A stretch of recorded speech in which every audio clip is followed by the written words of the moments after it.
We're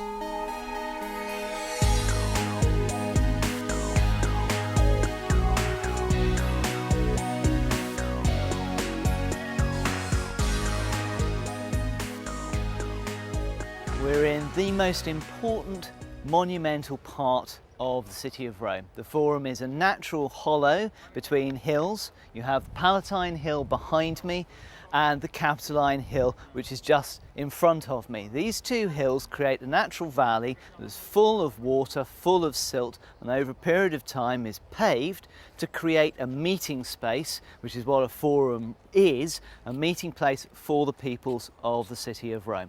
Now it's still thronging with people, but of course these are tourists and it ceased to be the central civic space in the city of Rome, but it's still such an important site for the construction of civic memory.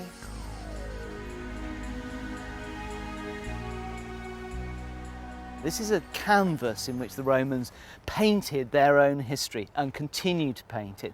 It's a place that was monumentalised to record the way that their past had happened, the story of Rome, but it's also a place in which part of that history actually happened.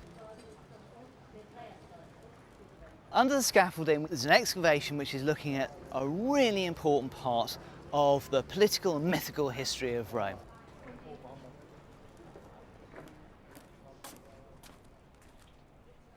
What we're standing on right now is the circular arc of the Comitium, a great monumentalised arena for the engagement of the Roman people in politics. This is where they listened to speeches, this is where they met, this is where they passed laws. And just over here you see the unprepossessing looking stones of the Lapis Niger, an Augustan monument, incredibly important because it marks the spot of ancient archaic monuments that are underneath here.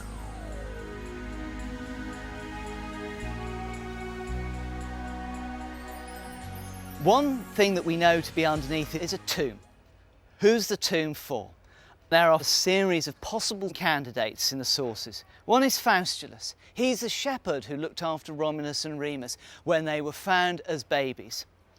Another is Hostus Hostilius, who's a contemporary of Romulus who engaged in that great battle between the Romans and the Sabines around the rape of the Sabine women. But the most common features of the story are that this is somehow associated with the death of Romulus.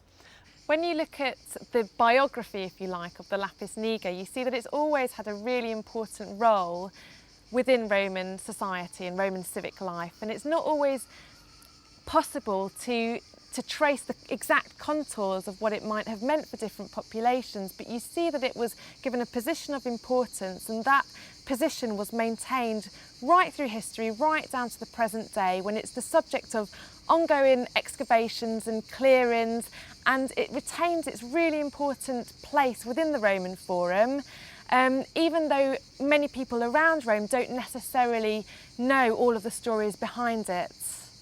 So the Lapis Niger becomes a memorial of this range of stories in the Augustan period, which takes Augustus back to the beginnings of Rome. But look where it is.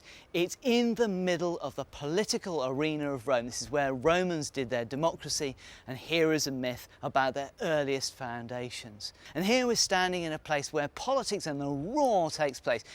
Here you stand and address the Roman people gathered in this area here until the middle of the 2nd century, when a democratic, demagogic politician turns around and speaks to the gathered populace, the much greater populace of Rome, outside in the Forum proper. One of the most important democratic moments in the change of Rome.